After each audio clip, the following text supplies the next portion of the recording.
Hello everyone, welcome to India buddy. आप सभी का स्वागत है आपके अपने चैनल इंडिया बडी में।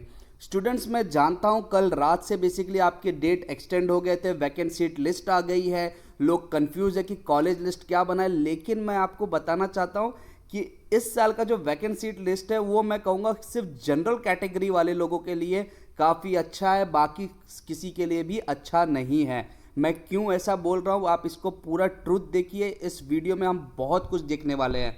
सबसे पहली चीज़ इस वीडियो में जो कभी हम चीज़ देखेंगे वो है basically worst vacant seat list. ऐसा मैं क्यों बोल रहा हूँ। दूसरी इंपॉर्टेंट चीज़ है, हम देखेंगे कि कॉलेज के लिस्ट की स्ट्रैटेजी कैप राउंड 2 के लिए क्या करना है। एंड सबसे बड़ा क्वेश्चन जो हर कोई पूछ रहा है कि क्या सेम कॉलेज को ऐड करना है अगर जो आपको कैप राउंड 1 में असाइन हुआ है। तो सब कुछ हम इस वीडियो में देखने वाले हैं। तो प्लीज़ इस वीडियो को आप स्टार्ट तक पूरा देखिए और लास्ट में भी पूरा देखना, क्योंकि इंपॉर्टेंट चीज़ है। अब यहाँ पे आपको मालूम होगा कि कल रात को ये नोटिफिकेशन आया था। इसमें जो इंपॉर्टेंट चीज़ बोला गया है, यहाँ पे बोला गया है EWS NCL या CVC के जो भी आपके सर्टिफिकेट्स थे उनकी जो एक्सटेंशन थी कि जिन्होंने रिसिप्ट सबमिट किया था या एक्चुअल सर्टिफिकेट सबमिट करने के लिए अंतिम दिनांक मतलब लास्ट डेट, बट यहाँ पे डेट मेंशन नहीं किया है। अब कुछ लोग उसको 6 फरवरी ले रहे हैं, कुछ लोग उसको 30 जनवरी ले रहे हैं, नो डाउट, बट ये बहुत बड़ा इम्पैक्ट कर दिया। आपकी जो वैकेंट सीट लिस्ट आई है उसका अब कुछ यूज़ ही नहीं है।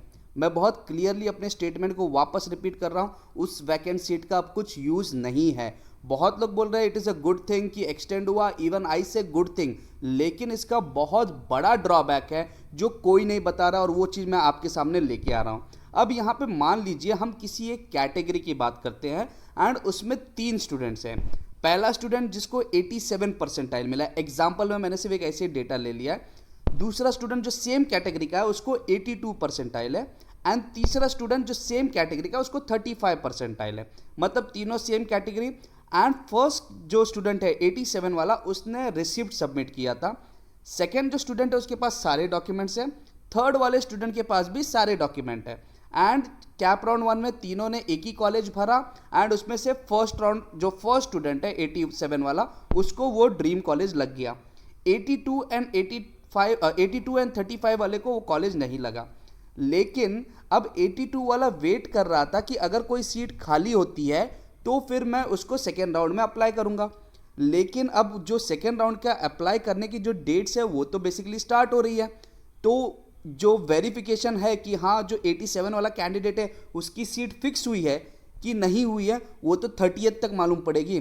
तो सेकेंड राउंड की अगर आपको देखते हैं कि 87 वाला बोलेगा मैं रिसिप्ट है, मैं सर्टिफिकेट दे रहा हूँ, मैं 30th तक दूंगा।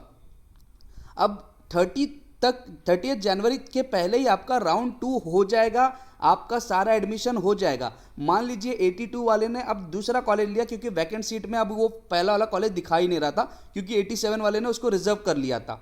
अब उस केस में हुआ क्या कि 82 वाले को दूसरा कॉलेज मिला, वो ARC में भी गया, 30th तक उसका सेकेंड राउंड का पूरा एडमिशन हो गया, फीस भर दिया, सब कुछ हो गया।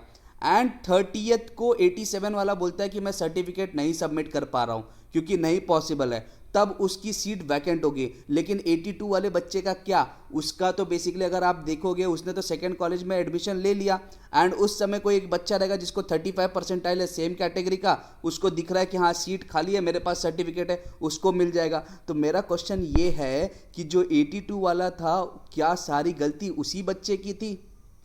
क्या अगर आप ध्यान से देखो कि कोई व्यक्ति या कोई बच्चा जो सेम कैटेगरी का है उसने सारे सर्टिफिकेट्स बनवा लिए एंड वो हर जगह पे जाके, कोरोना तो उनके लिए भी था, टाइम उनके लिए भी था, उन्होंने रिस्क लिया ताकि हमारी लाइफ मतलब जो एडमिशन है वो रुके ना, वो जाके उन्होंने बनवाया। बहुत लोग थे कि जो पहले से अवेयर थे कि ऐसे सिचुएशंस है तो उन्होंने पहले से काम किया।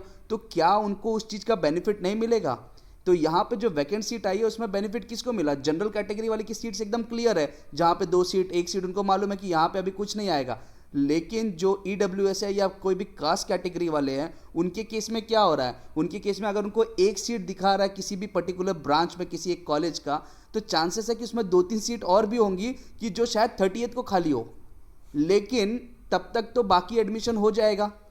तो उन बच्चों का क्या हुआ कि जिनके पास एक्चुअली सारे सर्टिफिकेट्स रेडी थे, they did everything on right time, तो क्या उनको कुछ बेनिफिट नहीं मिलनी चाहिए? I know it is very good कि हमने एक्सटेंड किया कि लोगों को जो सर्टिफिकेट के वैलिडिटीज नहीं बन रहे थे उनको टाइम दिया, बट व्हाट अबाउट दो स्टूडेंट की जिन्होंने पहले बनाया, हु वेर अवेयर, जिन्होंने इस चीज़ के लिए बहुत भागदौड़ की, उनको कुछ बेनिफिट नहीं मिलने वाला, it is just getting extended. पहले पॉइंट तो एक ये है। तो अब आपको समझ में आया होगा कि वैकेंट सीट का यूज़ क्या है।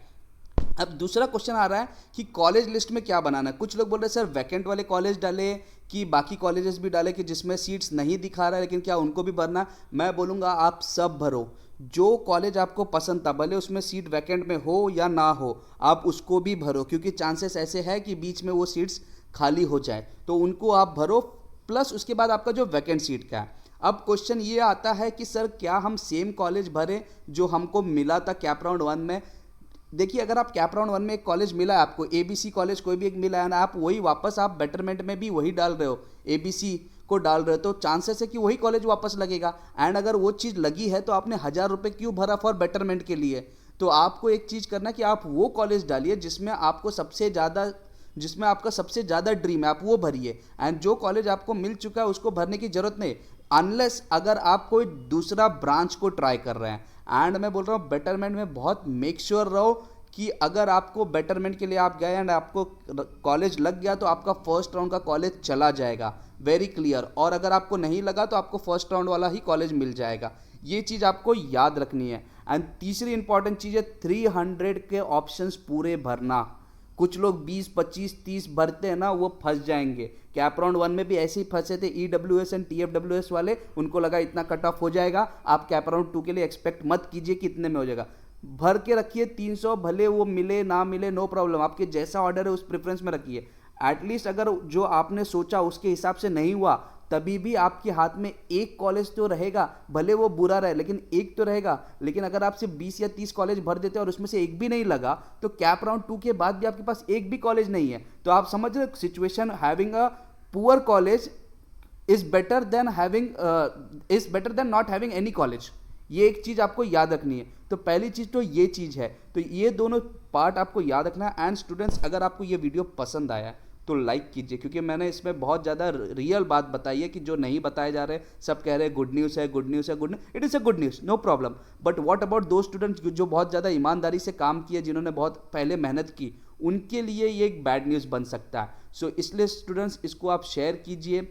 चैनल पसंद आ रहा है तो आप सब्सक्राइब करके रखिए, बहुत ज़्यादा इन्फॉर्मेशन हम आपको देते रहते हैं, छोटी छोटी चीज़ें सारी इन्फॉर्मेशन देते रहेंगे। एंड बेल आइकन को दबा के रखिए ताकि आपको नोटिफिकेशन इमीडिएट मिल जाए। सो अगर आपको ये वीडियो पसंद आया, सो इसको एक लाइक कर देना। And thank you very much for watching India buddy. जय हिंद।